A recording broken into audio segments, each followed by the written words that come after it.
Hello, habari wa Kenya wenzangu, nasema habari ya jioni popote uliko, na habari ya ndugu yangu Miguda. Niko salama jioni hii. Uko shwari lakini? Niko shwari kabisa, labda tu baridi kidogo tu. Baridi ya Nairobi. Imerudi tena. Kwa Tanzania kwamba baridi imeisha, kumbe ndio hii sasa imeanza. Nairobi huwaga na baridi bana.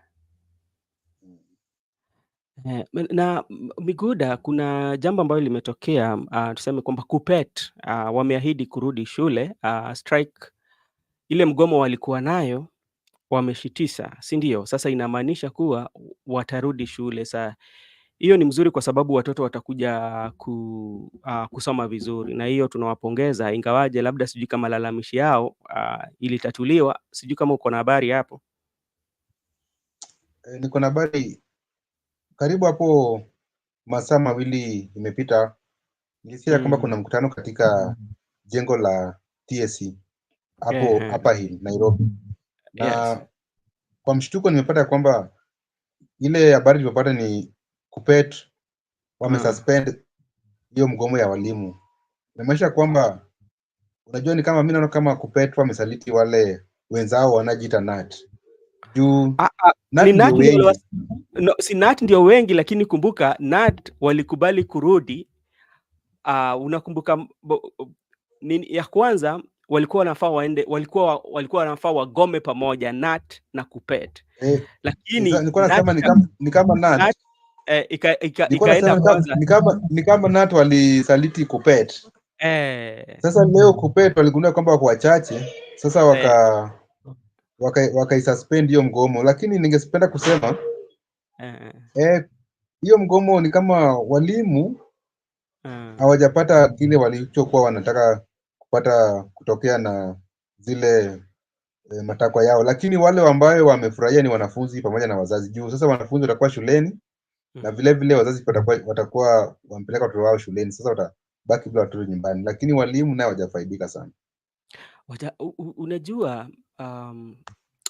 ni kila wakati unapata walimu wanagoma, kwamba wanataka hali nzuri ya maisha, na pia wanasema ile hali duni ambao labda wanapitia, kulingana pia labda na wale watoto ambao wako katika madarasa. Unapata kwamba pale katika darasani watoto ni wengi sana, lakini kisha baadaye wanasema tutagoma, lakini baadaye utakuwa unasema tuliongea tukakubaliana na serikali watafanya hii. Lakini inafika mahali makubaliano na serikali, unapata kwamba pande moja haitilii manane zile vitu ambazo walikubaliana, na inapata bado itakuwa tu ni kugoma.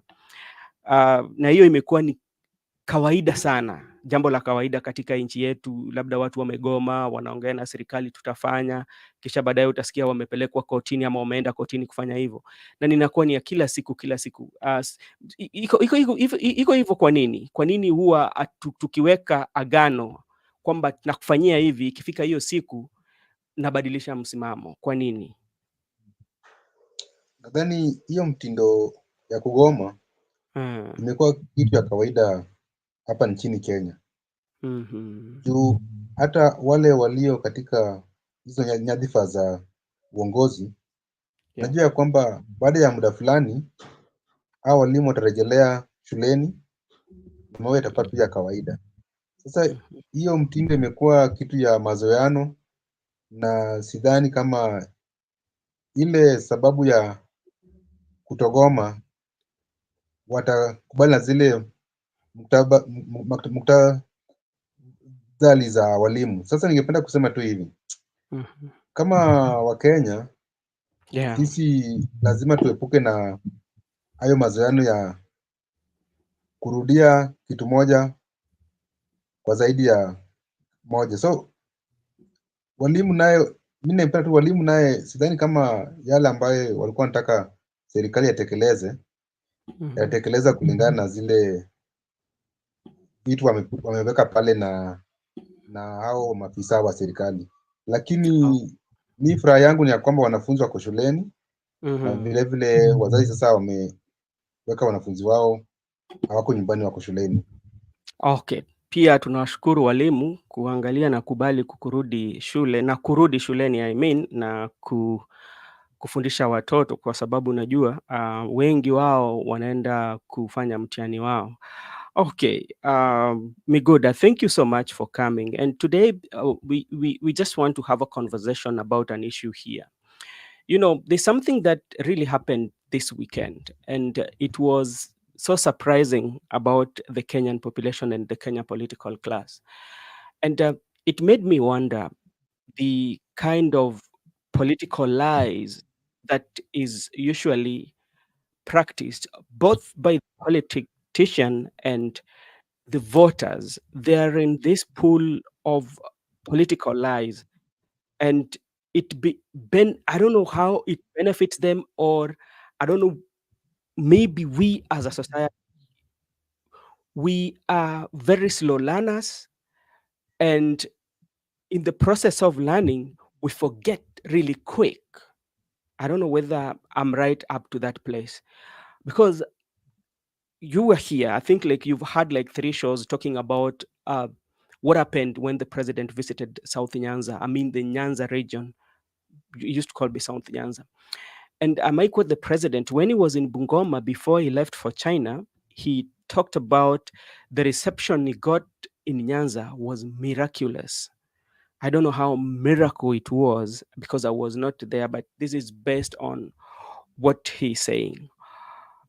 What do you think about us as a population, the politics of lying, or the politics of lies that we embrace so much than the politics of accountability? You know, politics, if you want to define it in Swahili, Mhm, siasa, mhm, they say that siasa means si hasa, si mhm. ukweli. So Eh, politics is not, there's no truth in it. mhm. And Mr. President is just executing that he is a man of the people. So Yes. he's happy that he's a man of the people, but whereas he doesn't understand the mood on the ground, the mood of the Mhm, crowd that received him. That's why he was saying that it was miraculous. Let me just also refer to Jesus' triumph entry into Jerusalem, mhm. because Mr. President said that it was miraculous. So if Yes. it was miraculous, even Jesus, when Jesus entered into Jerusalem, it Mhm. was it was dubbed as the triumph entry into Jerusalem. Remember, Yeah. Jesus was received with a multitude of people, and he was riding on a donkey. But Mm. contrary, when Jesus went into Jerusalem, when he saw Jerusalem from a distance, he Mm. wept. Yeah. He wept and he mourned Mhm. because Jerusalem was about to crucify him. Jerusalem was about to kill him, the Lamb of God. So Yeah. William Ruto should not be happy because he got a warm reception in Nyanza. Mhm. William Ruto should be worried because the people are about to crucify him. The people are about to kill him at the ballot campaign 27. So let him not talk about miraculous, because we have seen miraculous reception even in the Bible, but Mhm. later it turned out to be mourning. Oh, okay. Thank you very much, Miguda. And we have here Makobura. Makobura, how is your evening? My evening is okay. I'm doing good. We, Labda nyinyi ambao mlikuwa wa kwanza kuingia studioni.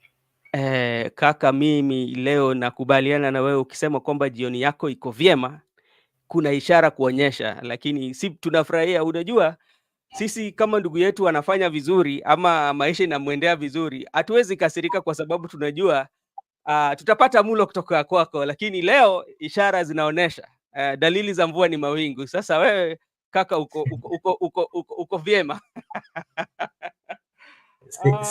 Sina la kuongeza kwa hayo ambayo umesema, itabidi niachie hapo. Hata sauti imerudi, hata sauti imerudi. Mwanangu, yani ama kama kuna jackpot ulipata mahali tukimaliza show, tafadhali kaka utuite kando, si pia tukule tusherekee uzuri ambao unayepokea. Sawa sawa, nitawaalika.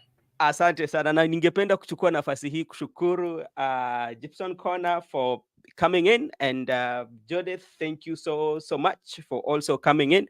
And something that also Gibson Corner said, let's just not jump into conclusion. Maybe no, this is, let me read. Ruto's reception was not miraculous. It was paid off clowns, and sorry to use the word clowns. That is what people say, and people say that it was paid. But the reason why we want to look at the politics of lies, because this is when this is a place that has a history, not even have a history, and many parts of the country has a history, especially when there is a political processes. Let's just not jump into conclusion. Maybe accurate result will display come 2027. We agree with you, and the reason why I want to say that, let me play a clip if you allow me to, and this might Maybe form the best. Yeah. maybe before you get into Ruto's comment, allow me to comment on the strike that has been put off by the COPET. Yes. I came a bit late. Yeah. Personally, I'm glad to hear COPET has ended the strike. Mm-hmm. And this is a positive step towards ensuring that our teachers and our students can get back to classroom. And hopefully, the issues raised by the teachers during the strike are supposed to be properly addressed so that we avoid uh, such kind of strikes in the future. So I think the problem that we've been having here in Kenya is that people go for strike, they raise issues, sometimes they relax, they get back to work, but then the people who are supposed to look into the issues that they have raised do not actually look into them. They simply stop it at that point Uh-huh. and wait for another strike. So let us hope that this time around the issues that they have raised are going to be looked into so that we don't see any other strike in future, because Okay. Go this ahead. has this has been the trend. And I think the young people going to the street, it was a good show to the government and people in leadership. I think it should remind them that as much as people may relax, as much as Mm-hmm. the president may go to Luanyans and get a good reception, Mm-hmm. those people have not forgotten that he messed them at one point. As much as he was received as a king, the way some of us are saying, Yeah. he should not forget that the sufferings, that people are still suffering, that people are still sleeping, going without food. You should still know that there are teachers who are not being paid the right way, who are not being promoted, who are not being uh, there are teachers who have not even been confirmed in their employment. Oh, So oh, people are just admitting, just because we love the country, but the fact still remains that we are suffering. So if they don't look into these issues, mm. people will still come back strike. And that's welcome, Mr. Atticus now. And Atticus now, just so they keep striking each and every year, because this has always been a norm. Always they keep on strike. Every time, especially the strike usually happens when people are just, or the students are just about to do exams, because they know that is like a catch area. Yet the issues that they're raising are not being addressed, are not being solved really, because like we've had, it's not only with the teachers, even with the doctors. I don't think like even the doctors, their demands have been met by the government. And that's now where we are coming in, and we want just to talk about it. And I say like the kind of politics that we have, or the kind of environment where we have an environment where the lies thrives than anything else. Yeah. Kwa Kiswahili tunasema kuwa tunahisi ama tunahisi like we, ki, ki, ki, maisha yetu ni ya kuigiza, tunaigiza sana rather than kuishi kihalisia. Yeah. We tend to act instead of being real in whatever we are doing. And in that case, let me just play for you. In short, the president also acknowledged that we are living beyond our means. So maybe that is... No, he has acknowledged that, yeah. But what is being done? Not practice. Yeah, it cannot put in practice. It's not only the president, everybody. And I want to play for you this clip, and this will inform our decision and say that, because right now as we speak, the politicians now feel the country is okay and people are united and we need to move. But there's that part of the country that is still in pain, still mourning. There are people who are still being abducted. There are people who are still in the hospital. There are people who are still nursing homes. There are people who cannot still take their students to school. Then there's this part that feels it is okay. Yeah, let's move on. But there's underlying issues that we are not even talking about, including the members of parliament.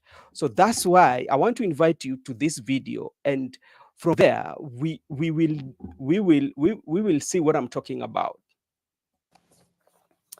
Now, President William Ruto maintained that there were no abductions carried out by security agencies during the recent anti-government protests in the country, saying he has not received reports on the same. His sentiments come at a time when some families are still looking for their kin months after they disappeared mysteriously following the deadly demonstrations. And as NTV's Rose Wangoi reports, the Law Society of Kenya has raised concerns about the spate of abductions and called on the government for the release of two brothers and activist Bob Njagi, who were abducted in broad daylight within Kitengela town. There are several cases of abductions that were reportedly carried out in broad daylight by armed people in civilian attire. During the Gen Z-led anti-tax protest, dozens of people took to the streets. Tens were killed. Some, however, never returned home because they were abducted by people believed to be police or state agents. Speaking during a town hall session in Kisumu, President William Ruto said he was not aware of any abductions, challenging any family whose kin went missing under unclear circumstances to forward their names to the government for action. If there is a family, any family, that their child or their friend or their relative went to a demonstration, whether it is last year or this year, and never came back, I want to know the names, because I will take firm and decisive action. Because as I talk to you today, I don't have a single name of somebody who has been abducted or disappeared. The head of state said he stands by the commitment he made to deal with cases of abductions and extrajudicial killings. I do not want a situation where a Kenyan disappears. There were days when people were found 20, 30 in the Vayala here, executed. I want to promise you and to promise the people of Kenya that under my administration, there will be no Kenyans in Rivayala or any other river or in any other place. Ruto's sentiments come at a time when the Law Society of Kenya has raised concerns about the spate of abductions. In a statement, LSK is calling for the release of two brothers and an activist who were abducted within Kitengela town. Jamie Longton, his brother Aslam Longton, and activist Bob Njagi vanished on August 19th. They were abducted by people who the family claims are police officers. LSK claims the three have been missing for 11 days now under unclear circumstances, which demonstrates a total disregard for the rule of law. According to data from rights groups, 66 people were abducted or went missing during the protest. Those who were abducted were tortured by their kidnappers. Some were released while others are still missing. Meanwhile, human rights activist groups say they will... Hello, everyone. That's a video. And this, especially the ones the president was talking, he was in Kisumu having a town hall. And at some point he said, bring those names. So my question to you is, Makubura, you are here in this country. Everybody's here. Some of the abductions have been captured on the camera, like the one that we just saw. But the president say he doesn't have any information about such. If any of the family members who went to protest and did not come back, so forward those names to the president. And luckily enough, he was in Kisumu and doing the town hall. And even during the Azimio protest, we saw how young men were taken out the houses. They were in the houses and they were beaten thoroughly. Some of them lost their life. And that's what I am calling the country we are in in the political of lies, where the leadership, either the president or even the members of the parliament and everybody in the country. If you saw what happened in Kisumu, after all this happening, we still can cheer and not confront the issues and say like this happened. So at what point will we realize? And now if you look at the political class from the way they are talking, you saw all those speeches from Homa Bay, Migori to Siaya to Kisumu, and to the last time he was in Kakamega before he left. All the leadership were praising the unity that we have, that the political class now feels it is okay. But what about the people who lost their children? What about the people who their sons were abducted? What about the people who are still nursing wounds? Are we, things are okay? Okay. First, there's someone who has commented here that Ruto is an actor. I think I agree with her. I agree with Judith saying that Ruto is an actor, because the president, when he was campaigning, among the things that he told the people, he said that the issue of abduction, the issues of killings, that is one thing that he was going to ensure that he cleared. But since he got into power, actually, if we get the data of people who have been abducted by the police and not even taken to courts, the data is there. So many people have been abducted. So many people still, their relatives cannot find them. So many people were killed by their abductors. And it is also true that the people who are abducting these people were policemen. They were police officers, because they were abducting these people in broad daylight. So from where I see it, I personally want to say that William Samoei Ruto is not a president that can ensure that he protects the lives of the people of Kenya, as the Constitution says. It is so unfortunate that on that day when he was being sworn in, he spoke about abduction and issues of killings by the police. And just within 1 year, just within 2 years, we've seen massive killing by the police. We've seen massive abduction by the police in broad daylight. And that tells you that a country or a president that cannot respect the rights, a president that cannot protect the rights of his people, that is not a good president. And that is why I've never and will never actually support William Samoei Ruto, because number one thing that a president should do, any leader, is protecting the life of its citizens, because protecting the lives of its citizens, that is when things to do with labor, that is when even the country grows. Life of a human being is a gift that is given by God and should be protected at all cost. On the issue of him, Makubura, yes.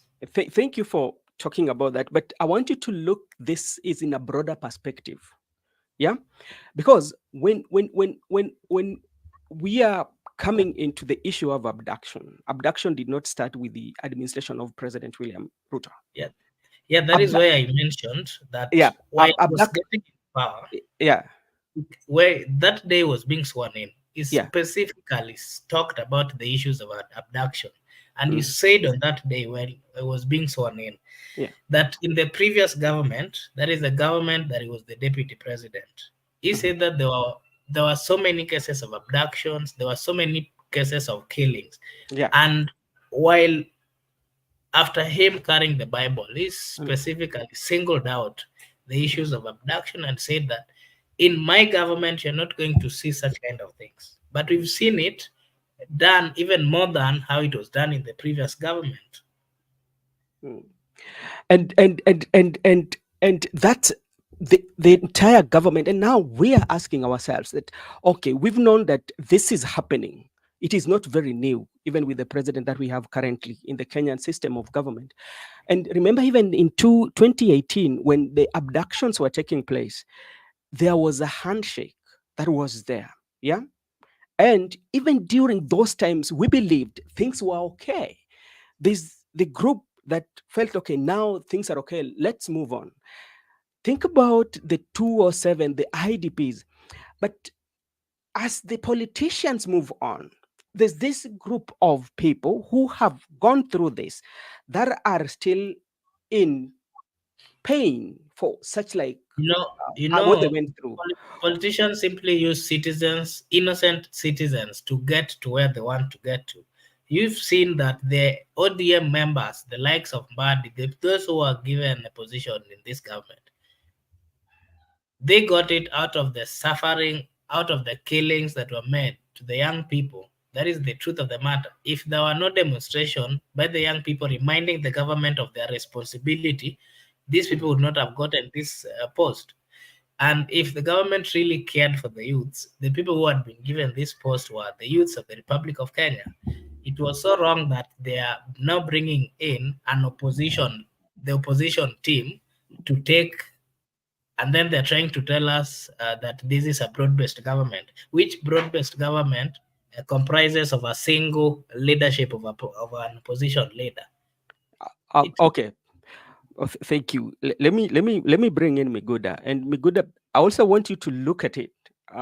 And what about the Makubura has talked of broad-based, and the broad-based now. Everybody is we are in agreement everywhere that we've moved on. And from the way the politicians are talking, the way I said earlier, it is that everything is now okay.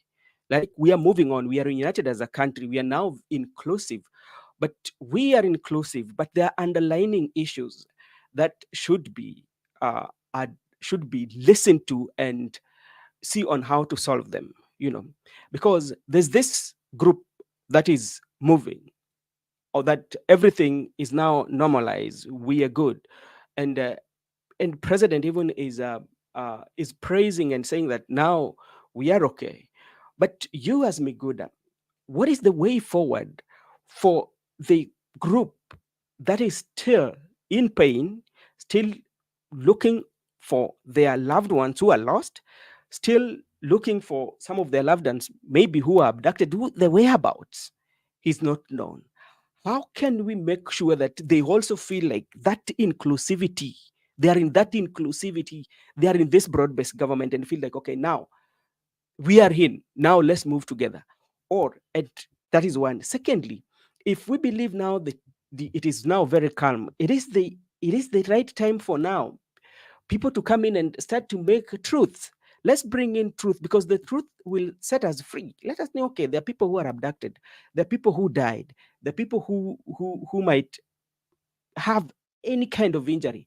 What is the way forward for them as a country, so that we can reconcile ourselves with the reality? Then we move on now as united or inclusive.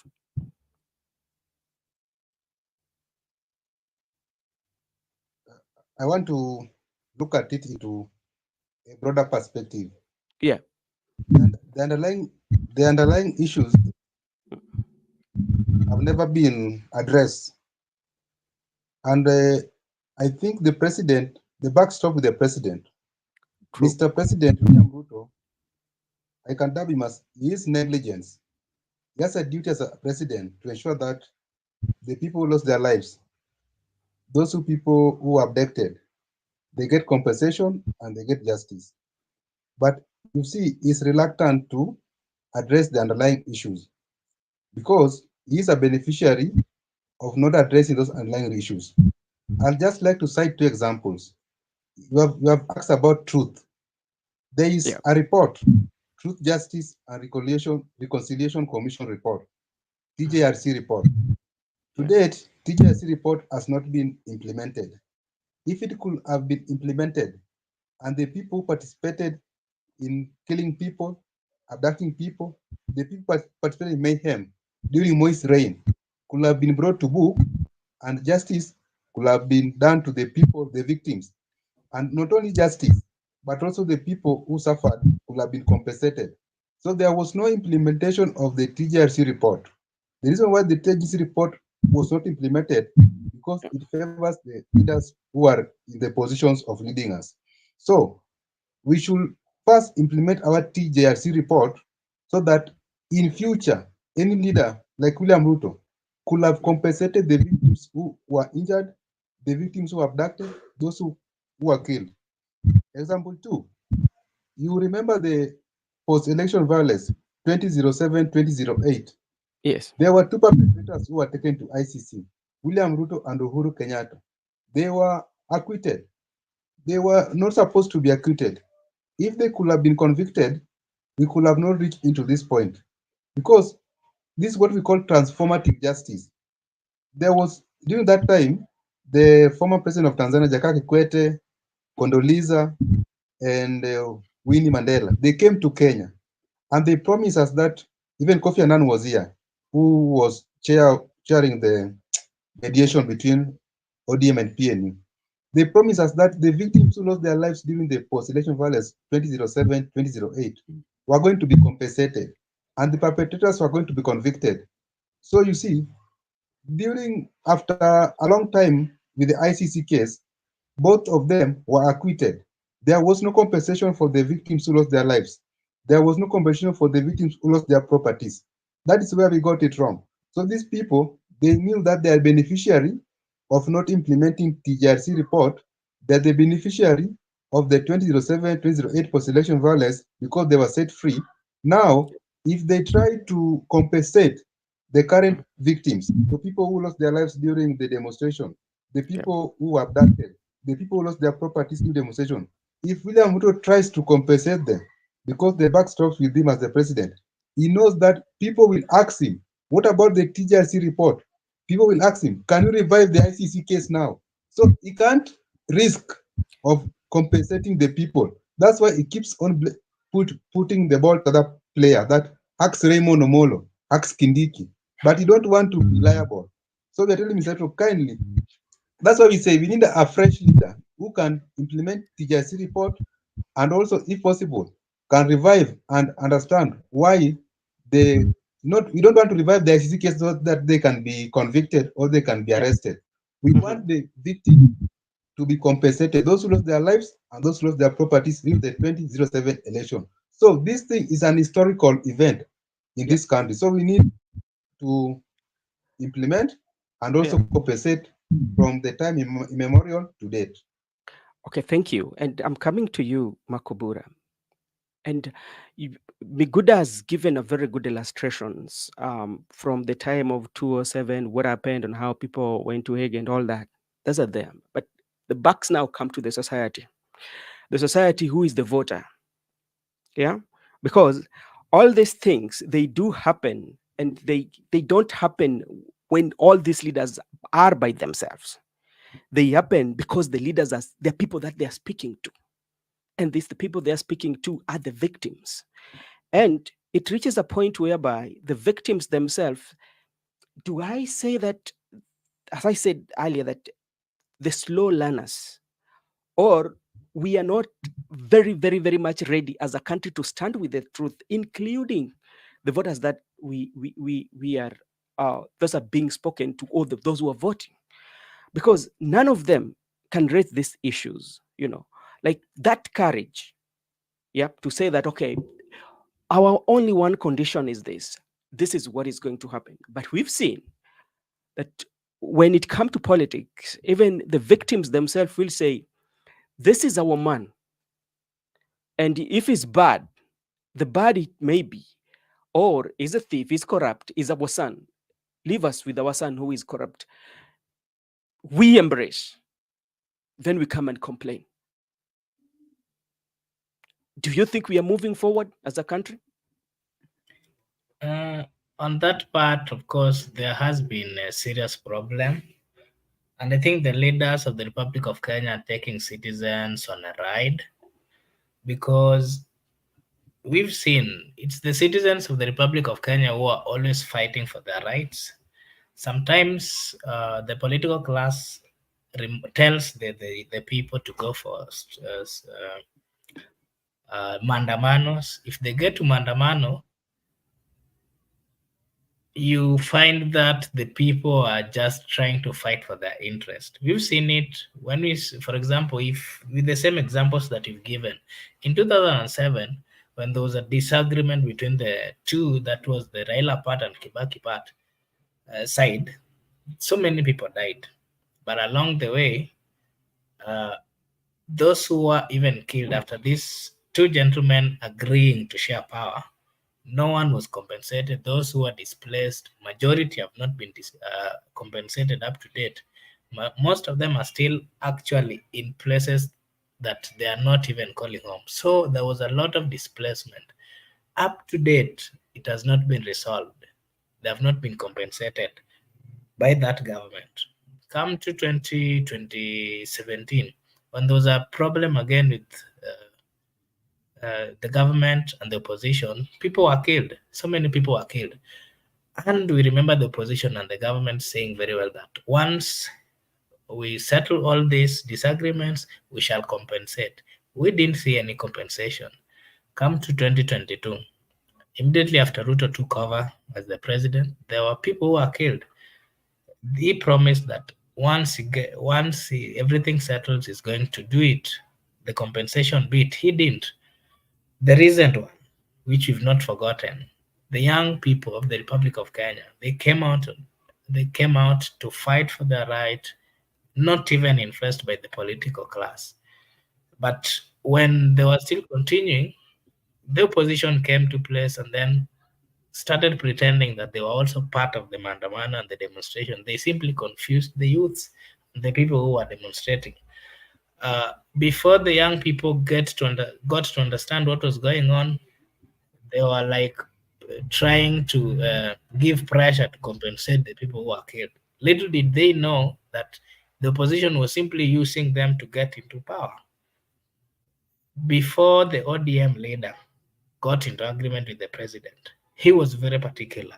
He said very well that we are going to ensure that justice is served until before he was actually given, before he started this issue of AUC, he also still insisted on that. But immediately now that they're in government, even with these close allies, the likes of John Badi, the likes of Opiyo Wandayi, I remember Opiyo Wandayi speaking very boldly, saying very well that this is a government that has not respected the people, and we are going to ensure that they compensate, that the youths who are killed are compensated. Those who are still in the hospital, their bills are paid. Those who are still in jail, that they are released. It is so unfortunate that he's now the minister. He has forgotten about the people. And it is so painful. I really pity them, especially these people who are given a chance from the ODM side. You know, these people have gotten into this position courtesy of the blood of the Kenyan youths. And they still don't want to fight for them. They still don't want to talk about it. They have power now. What they are talking about is how Ruto is nice, how the president is nice, how the president has given them a chance to serve in this government. They have forgotten that there are people who are killed for them to get there. There are people who fought so that they can. It is so painful. I think this country do not respect its citizens, and it is high time. I want to remind the citizens of the Republic of Kenya, let us wake up. The political class do not care about us. We will fight. We will fight. Once they get together, we will not see anything. They only care about themselves and their family. It is high time that we know that as a country, we are on our own. From what we've seen, people are killed. No one is talking about it. People are killed. No one is reminding the people in government to compensate them, even to console them. They have not even been consoled. Today we are being told about broad-based. How are you going to tell someone who lost their parent, who lost their brother, that this is a broad-based government? It is so painful. And we have to remind the people in power. We shall not actually forget to remind them until that day. Okay, you've mentioned something about the broad-based. I'm coming to you, and I will also ask Guda. And this is what Gibson Connor is saying. Hi, Gitonga. Thank you so much for asking. I hope you're doing good, Mr. Gitonga. The public has been silenced, and that's why there is a lot of Chinese whispers. The brave either disappears or murdered. Police brutality is also acknowledged but treated as normal. So that is one of the ways. And you've talked about broad-based. And earlier, remember, I said that the broad-based government has bring in or has painted a picture of how Kenya is now very united and we are very inclusive. And if you can remember, even yesterday, when President, before he left, he was talking about those who do practice regional politics will not succeed. And that is something for another day because we know where it was directed, because we know for a fact that everybody talks about regional politics, but there's a way in which they portray their region. And Miguda, if to say on the minimum, in the bare minimum, what do you think are the steps that the broad-based government can take? Because now the broad-based government, we are told, is now it is inclusive. It bears the face of Kenya. Because if it is inclusive, what are the steps now the broad-based government can take to address the issues that the Gen Z are raising about the abductions, about the killings, yeah, about everything that they are using? What do you think is the best way? Because this part that is still paining is not moving with the broad-based government. How can you make sure that you include those who feel the pain and make them feel a part of the inclusivity in the broad-based government? What are kind of the steps? I would not like to provide a solution to the current regime. I would just like them to mess and mess and mess. So I think the government has reached its climax. This is the farthest they can go. They can't go beyond whatever they have formed the broad-based government. So they are still buying time. But the Gen Zs who are still having a pain like us, we know that one day our time is come. And you know, Gen Z is just a ticking bomb, a time ticking bomb. So when that time comes, Yeah. this system will get over it. Because as far as things are concerned, the broad-based government, people have portrayed this as an agreement between Odinga and Ruto. And if you listen to many analyses, they are saying that it is for the 2027 elections. So you see, they have missed the point. The point, we were not about 2027 elections. We were not about people, former friends being friends again. We were talking about we want transformations in this country. We want reforms in this country. But they have missed the point. So, as Gen Zs or as other patriots who still believe that they need to overhaul of the whole system, our day will come. And to the president is negligence. The way one of our viewers said that the president has a duty, but he has refused to take action because he knows he's a beneficiary of the system. The so-called broad-based government, these are players. All of them are beneficiaries of this system. We need, going forward as Gen Z, we need to organize ourselves. We need to mobilize for voter registration. We need to identify one leader. Then we rally behind him to send these people. But what next or what's step for the broad-based government? I don't know. I don't have any idea because I never conceive it. Okay, and thank you. You've talked about you as Gen Zs. It's a very important thing that you're talking about as a Gen Z. But remember, if you look at the population that was there, be it that they were bought or be it that they were ferried to those particular regions where the president was, or any other place that the political class usually visits when the issue of broad-based government is being preached, majority of young people who said, okay, now we are in the broad-based government. And even not to take you far away, you saw even a leader that we've hosted here, who was also advocating for the Gen Z, was speaking a different tune, you know, you know.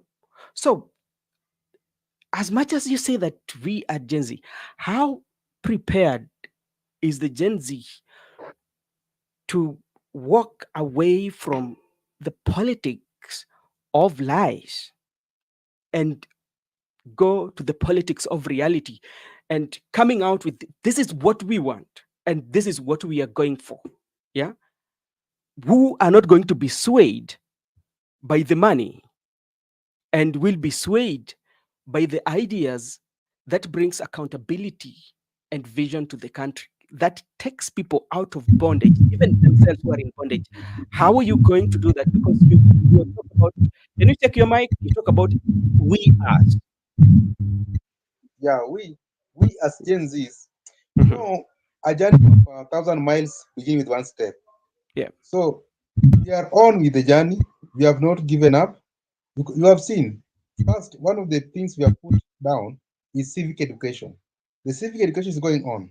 We have seen because we are leaderless. So anyone, even these people who are moving around the country, the people who have dubbed the Mulika Ruto, they're going to the projects where Ruto, Okay. those are Gen Zs. Mhm. Yeah?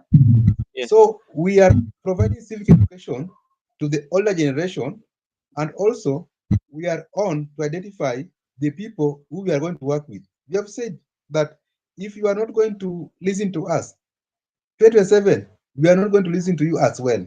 That's why I've said first, civic education, second, voter registration, thirdly, coming out in large numbers to vote for a new generation. We want to get generational leader, a new generation of leaders.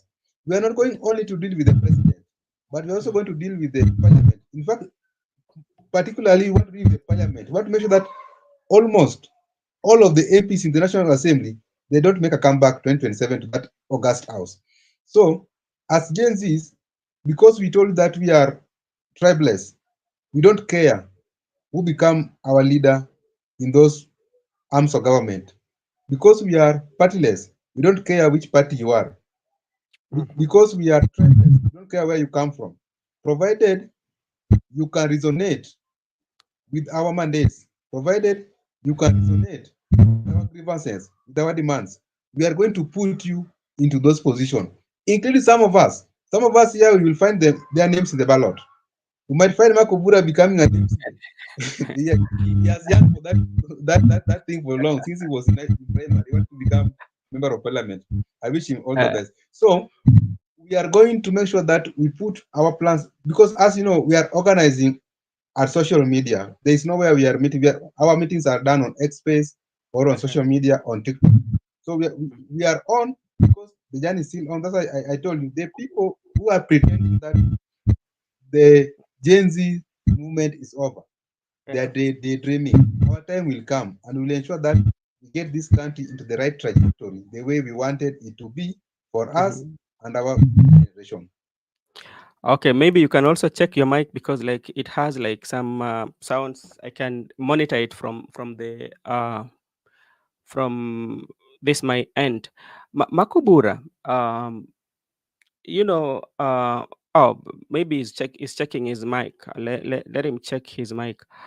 We are talking us as Gen Zs, yeah, and and the majority of Gen Zs too. There are those who still do not believe on aspirations that are being shared by the majority.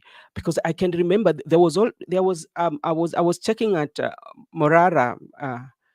I think he was in Kisumu the other day, yeah, and when he was speaking, somebody on the comment section wrote, "Where do you get those money to do all this?" Yeah. Now the guy is looking them in terms of money. Where are you getting the money to do the public? Um, you know, and that is a majority of, not all of them. We have those in there. Yeah. And how will we convince them to tell them, okay, what we are doing, we're just doing an oversight on what should be done, and they're not less. There, so many of them are there. Yeah. So what is the way forward? I think the young people of the Republic of Kenya, they have taken in consideration and they've learned that the government is not actually, the people in leadership are not actually supporting them, so that they also get to a point where they would also enjoy life, or get to a point where they would be able to do their normal, uh, their normal, they would be able to live their normal life. So some of them, including the likes of Kebaso, we really thank them so much. They have seen that the parliament has not really done its work of checking the government. They have not done what we call oversight. They have actually, the work that Mr. Kebaso is doing. It is a work of a member of parliament. It is members of parliament who are supposed to come up, who are supposed to bring motions in parliament, telling the people that the president came to my constituency, he promised us to do this, he has not done. Have you ever seen any single member of parliament doing that? They have failed. It is their role. Let me ask you, how do you want them to do that? And at that particular time when that road or that particular project is being launched, they're there. Even by the time they're paying for that feasibility study, he has to be involved. And which means if kickbacks are there, he's also getting kickbacks. How can he question somewhere that he has gotten a kickback? It's not very possible. That is why I'm saying the youths of the Republic of Kenya, they have seen and they have known that members of parliament are the first cartels that they have to deal and to do away with. That is why, because they have absconded their duty, the young people of the Republic of Kenya, the likes of Mr. Kibaso, has taken over to do their role. That is why this young man is spending his money walking through the whole country, trying to remind the president that what you did here has not been done. Whatever you promised these people, it has not been actualized. It is so painful that in those areas there are members of parliament and they're just quiet just because they're also cartels. So the youths of the Republic of Kenya have woken up, and what they're saying is that if the members of parliament cannot do their work, if the people in leadership cannot do what is right, they are going to do what they have. They are going to take over the government. That is why we started with the demonstration. It was a sign to remind the people in leadership that as much as they think they have money, as much as they think they have state, as much as they think they can control the army and everything, the people are the majority. It was just a sign to remind them that we can get them out of those positions anytime if they don't do what is right, if they don't do what they promised, if they don't do as per what the constitution says. So we are quiet, yes, but we have not forgotten. We know what is right. The only thing that we are currently doing as a people is that we've singled out people that we believe are good leaders. And when the right time comes, we are talking to one another. We are reminding the people of Kenya, especially the youths, because majority of them have not been voting. We're in a campaign of reminding the young youths to each one of them wajihame na kitambulisho kila mmoja, so that we get the power to send these people home come 2022. We are laughing with them today, but come 2022 we are not going to laugh with them because we know we gave them that mandate. They've not done as per our expectations or as per our wishes, but we will allow them complete their term. Come 2022, we shall get them out of those places, of those positions. Okay, listen to this. Being in the X space, I find that most are, or some of the Gen Z have different opinions. Some are swayed with the money. They now have nominated leader for 58 groups with the rule of protest. That is there. Divisions among the Gen Z. That is there. And maybe to add something on on the comment of Gypsy O'Connor. Yeah. It is true that some of the youths of the Republic of Kenya, they are being swayed with money. That's a fact. In this same platform, we've hosted some who before they were swayed or given money, they were pro the young people. I remember there's There's a time we were hosting good friends. We've just not actually one, two, or three of them. We've hosted them here. The moment they got closer to people in government, they changed tune. I remember Mr. Migoda was actually trying to even argue with a friend of ours here, whom the moment he got closer to people in power, he changed his tune to an extent that he was telling us that the demonstration is a waste of time and everything. So we have also singled out the youths who are cartels, who are collaborating with the cartels of members of parliament and people within the government. We've known them. They're pretending to be the leaders of young people, but behind the scene, they are with the government. We know them, and when the right time comes, we shall single them out and we shall not support them. Makobura, I think maybe we might be diverting. One of the things that I think we should look for, is the leadership. And as much as we might say we might single them out, let's give them an opportunity. Maybe that's a way in which they're exercising their democratic right on how to get negotiation, to find ways on how to bring Mr. Benson, Mr. Benson, the Sofria man or the Sofria guy, we were with him here in the same platform. Yeah. They are the planners of the first Mandaman. Yes.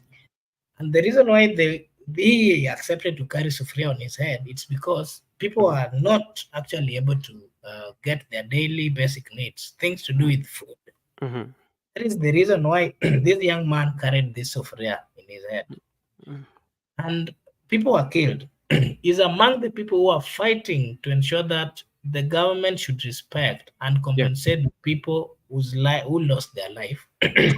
Is the same person. There are so many clips that where he was speaking. Is the same person who was reminding the government that there are so many negativity which were done during those demonstrations. It is untruthful that since his political master, changed the tune, he also has forgotten that people are killed who have not been compensated. He has now forgotten that there are people who are still not able to afford their basic daily needs. He has forgotten that there are people who are still in the hospitals who cannot even afford medication. Some of them are literally paralyzed. Some of them have gotten permanent disability. Today, he's going before the president and asking the president to give him a job, and that the president is as clean. He describes him as someone who is white with no dent, as clean as I don't know what. Is that true? Are those people that we should give? We should accept to be our leaders? And that's now my question to you, because you are elaborating well about on how he's not by himself. Yeah, he's not by himself. Even the veteran in politics. Remember, first when the broad-based issue came in, or when it came, it was rumored that there's a broad-based government is going to be formed, where a group of ODM members are going to be appointed in the government, because these things were rumors. We had them even before they happened. When Orengo came out, His Excellency James Orengo, and questioned that idea, the CS Mbadi went attacking Orengo. But have you seen even James Orengo have changed the tune? So it is true. It is true. That is why. Where is the problem? Because the problem is not even with those leaders. The problem is the society we have. Because if indeed that what they say is what they stand for, the public could have run away from them, or the public could have rebelled. But that is not the case. The public celebrates when they talk. That is why I'm saying here categorically that as a group of young people, I've said that we are the majority. The young people are the majority in the Republic of Kenya.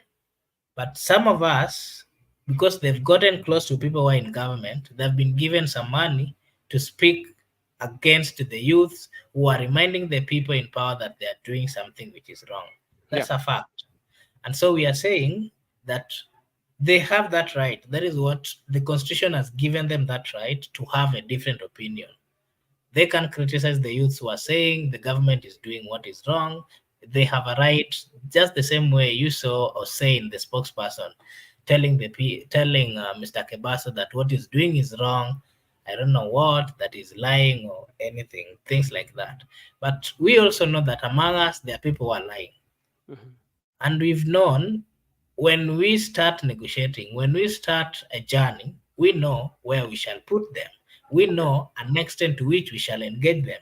We know uh, we know the things that if they advise us to do, we will do, and those that we will not do. That is what we are saying. Okay. And you've given a good example that the likes of even Orengo, who are senior politicians, the political class, especially the senior political class, Mm-hmm. we are coming up with we are coming up with we are going to come up with the slogan where we're going to say that any politician who has been in politics, elected position for more than 10 years, they are not going to be given a chance. Because if they had been in leadership for 10 years, Yeah. there's nothing else that they're going to bring new, even if they continue being elected.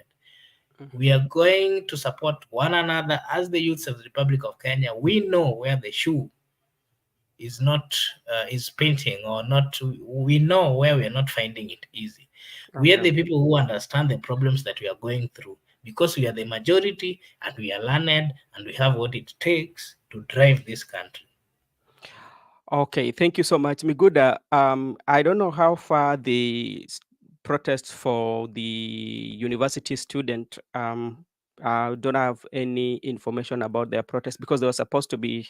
The protest was supposed to start today, and I don't have any information. I don't know whether you have. And Miguda, maybe do you feel there's a gap between the the communication team to the president that is not feeding the president with the right information? Because like when a president speaks, he's the father of the nation. That is something that we know, and the word that president speaks is so much weighty, is a word that every person would want to listen to. Because I remember, if you're very keen, there's some incidents, gun incidences that happened during time in US during Obama's presidency, but like he would go there and console with the family, yeah, just by just speaking, making them to have that feeling there's somebody who cares about us or somebody who listens to us. But in the event whereby the president is saying that he has not received any name of anybody who was killed in the protest or anybody that was abducted, he doesn't have any name. That is mean that there's a disconnect between the people who is supposed to give president the information, or the president is just out of touch with the people that he is leading. I'll respond to that one later. First, the members I want to concur with Marco Bura that other than legislation and representation, a member of parliament also has a duty to oversight the executive. You don't need to oversight in parliament. You can oversight from your constituency. For instance, you can oversight from Budalangi. You can oversight from Nyakach. You can oversight from Vita. You can oversight from Embakasi East. You can go to your constituency, then you look at the project which was promised by the president as an head of the executive. And when it's not complete, you can go to the House, the National Assembly, then you talk about it, that you came to my constituency, this project was not complete. By doing so, you are doing what we call oversight to the executive. So oversight does not happen only in the House.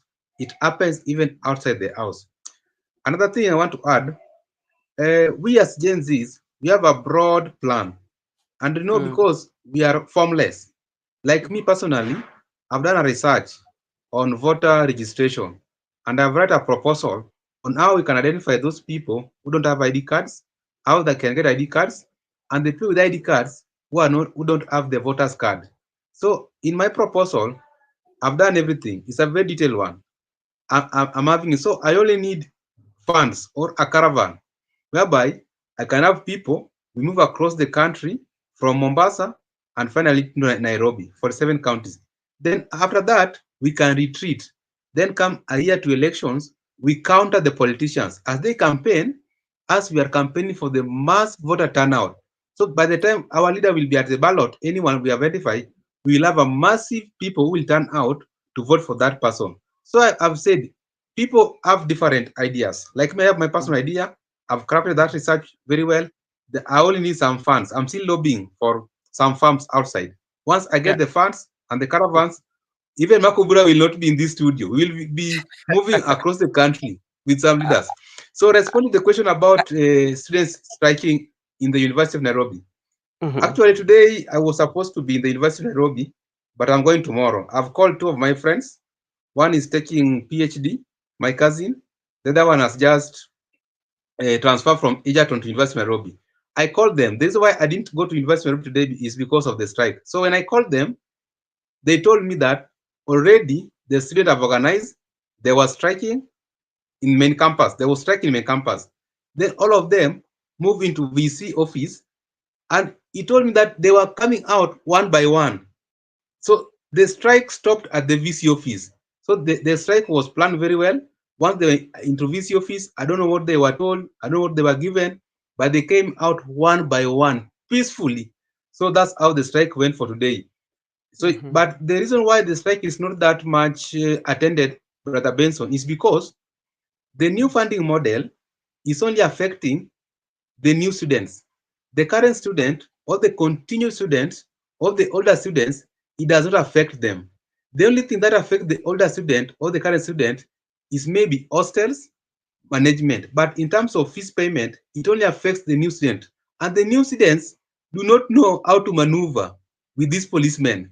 They have not been to these strikes before. So if it could be affecting the current student, you could have seen massive students coming out to demonstrate. Yeah. What about the reality on touch? Because like the president is not getting the information according to what he says. Yeah, that's where I'm going to. That's where I'm going to. The communication team from Mr. Ruto and the team, I don't know why you are trying to trust William Ruto. I don't trust him because he's a liar.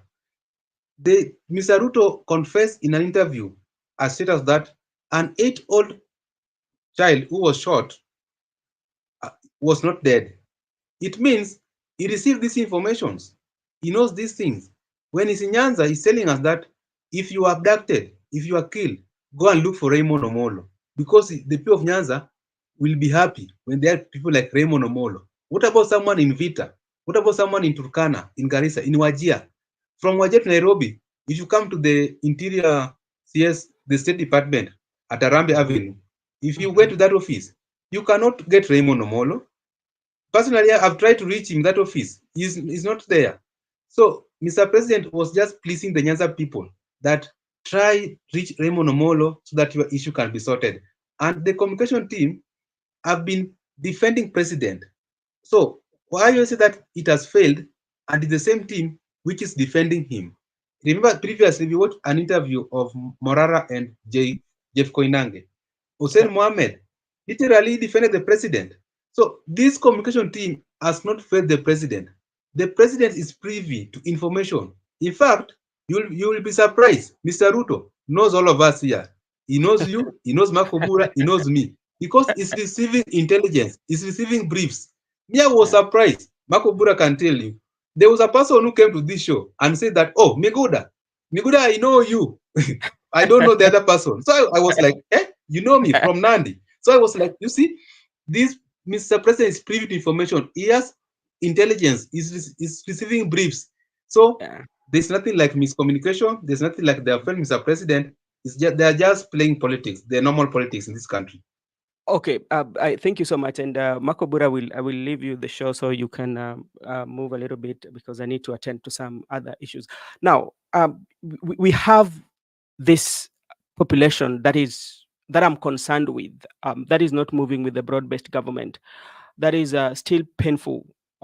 They're still in the pain of losing family members. They're still in the pain of nursing wounds. They're still in the pain of being in the hospital, and this due to the result of maybe abduction, gunshot wounds, because they went to that protest.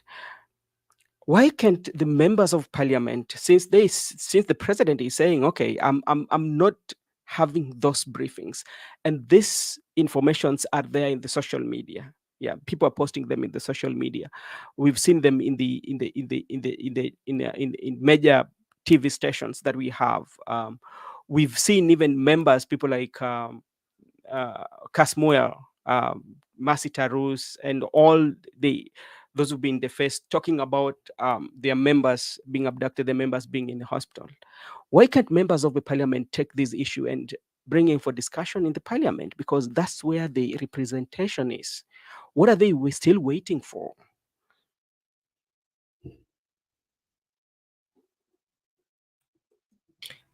Remember, I said that the parliament has failed. They have a responsibility that they have absconded. And I gave a good example that the young man who is a lawyer, Mr. Kibasu, simply doing the role of members of parliament.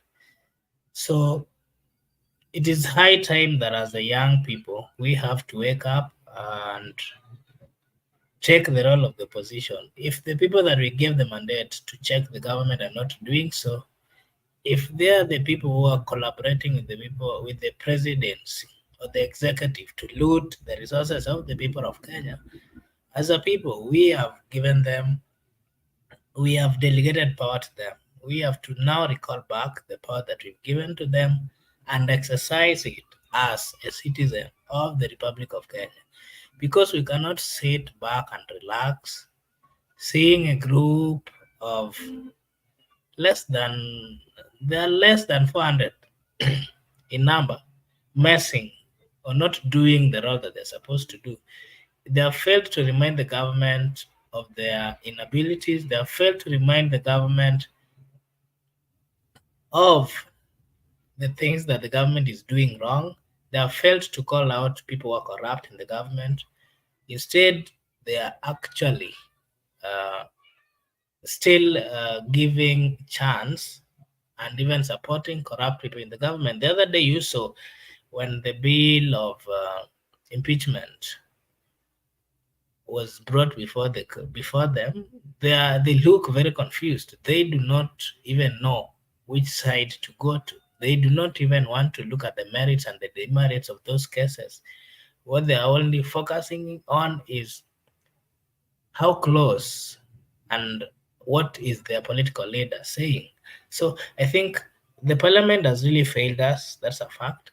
And from where I see it, I think the only parliament that really did their role was the 10th parliament. It is a parliament that we will not forget. It's a parliament that made in history, performing very well, putting that government on tour, and also ensuring that those who got involved in corrupt dealings were all sent home. The parliament that we've seen, the subsequent parliament that we've seen, they have not been doing what is right. And I want to take this opportunity to remind the youths that the members of parliament seat, these are seats which are meant for the youths, the young people, because they're representatives. Members of parliament are representatives of the people. The youths of the Republic of Kenya, the majority within the constituency level, within the ward levels. So we have a massive support from our fellow youths. And we are the people who understand what is going on. We understand how tough it is for us. We understand how tough it is to move from one place to another, to even afford our daily basic needs. So we have to stand up and ensure that we support each other so that we capture these seats. By capturing these seats, we will get to a position where we will be able to influence economical growth that is realigned by the vision and the wishes of the youth. It is the youths who understand what they are going through. If we give a chance to people who are 80, you see in Sierra, the senator is past 80 years. You're not saying, hey, old people are not better in the society, but it is wrong. Someone who started becoming a member of parliament in, I don't know, 18 what, is still a member of parliament up to date. It is like there are no other people who have leadership skills in those counties or constituencies. It is high time we have to wake up and take these seats. And if anyone is trying to stop us, we are the majority. We shall simply sweep them out of our way. Lagoda, anything you want to add on what really has happened with the parliament that we have in Kenya?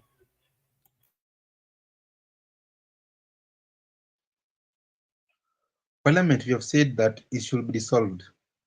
We are not only saying that it should be dissolved because we don't like it, but also it has failed the Kenyan people. We understand that the role of Parliament is other than representation and legislation, they have that role to oversight. This Parliament has failed to oversight executive. So this Parliament has literally destroyed the doctrines of separation of powers, checks and balances. They should check the executive. They should put the executive on toes. They should ensure that the executive implement government policies. By doing so, we could have not reached here. But we have reached here because this parliament has been captured. It is not only captured by the president, but also from outside the executive. Like the members of ODM, they have been captured with Raila. They make decision based on the Raila's view of things. The Wiper also make decision on the way Kalonzo view things, so and so, and also the UDA members of parliament. So this parliament, other than the government being defunct, parliament is so defunct. We should dissolve it. And the person who can dissolve the president through an advisory opinion by the Chief Justice Emeritus, David Maraga, it is the president. He can use that power and dissolve the parliament. If he has refused to dissolve the parliament, we the people, Article 1, we shall send all of them home through elections, democratically elections. So the parliament should understand their role, that they should not focus on legislations, they should not focus on representation, but majorly they should focus on the oversight because that is their role. That's why we put them there. If it were not so, all of us can go to the National Assembly and we sit there so we can oversight the government. But because all of us can't fit that house, we elect our representatives into those seats in that house so that they can represent our views.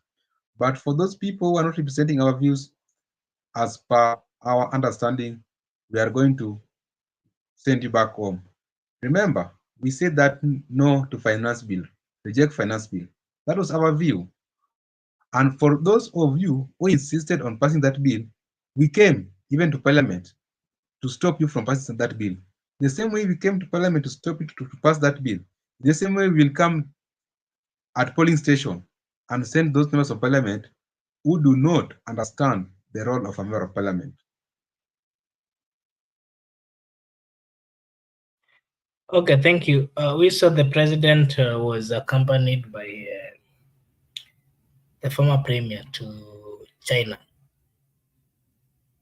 For the first time, we've seen him starting working with the former premier. Maybe your comment on that before we before we close the show.